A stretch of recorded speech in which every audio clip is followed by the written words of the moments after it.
Odisseu, Ulisses, morria de saudade de casa. Como nós podemos dizer isso? Muito simples. Como Homero conseguia dizer isso? Descrevendo o modo como ele olhava para o mar. Aquela imensidão.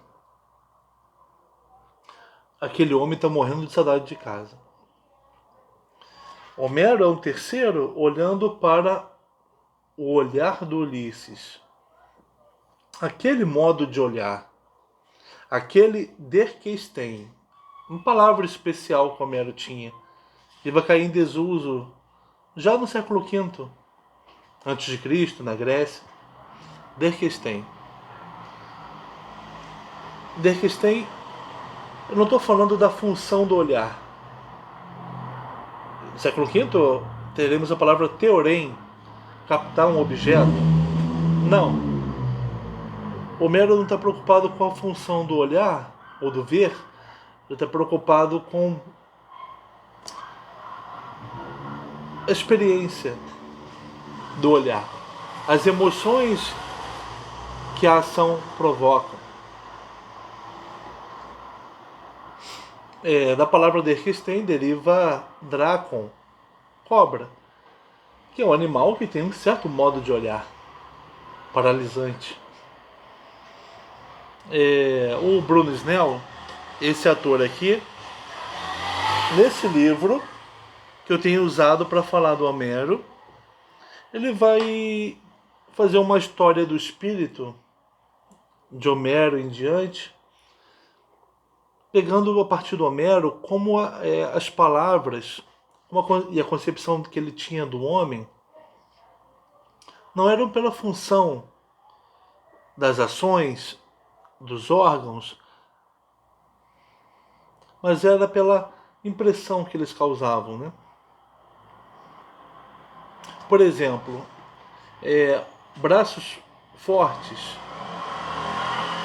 braços de um grande guerreiro. Você olhava um homem com braços fortes, o Homero, aquele homem é um lutador, aquele homem é um grande guerreiro, aquele homem consegue grandes vitórias, porque o membro do corpo dava aquela sensação, aquela impressão para quem via. Homero não tinha também uma palavra para designar o corpo humano. Tinha a palavra soma, se referindo ao cadáver. Mas ele não tinha uma ideia de organismo, de membros e órgãos integrados, não. Tinha o braço forte, a perna atlética, da mesma forma como ele tinha a lança comprida, a joelheira reluzente, os membros, os acessórios que causam impressão, vistos para além da função. A função do braço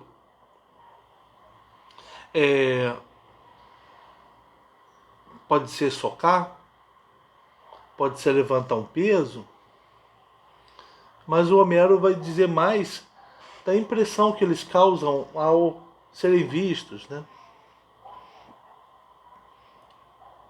O Homero também não tinha uma concepção de alma unitária. Não tinha uma ideia de alma ou de espírito. A alma como a sede do conhecimento, né? Das sensações e do pensamento. Não. Eram 3 órgãos. O timos, o órgão das emoções. Até poderia ser do conhecimento, o Snell explica, conhecimento por intuição. Tinha o órgão nous, que era o órgão, sim, da representação clara, das imagens. E tinha a psique. Homero tinha esses 3. Psique. Mas o que era psique para Homero? Era uma coisa que animava o corpo. Animava o corpo.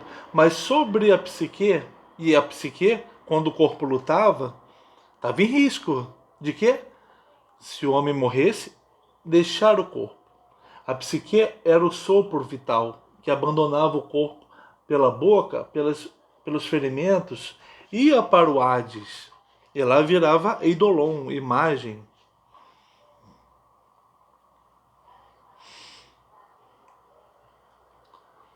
Timos, emoção.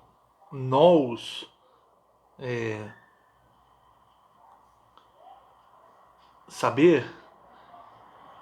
Psique, vida. Três, como se fossem três órgãos, né? Homero vai entender esses,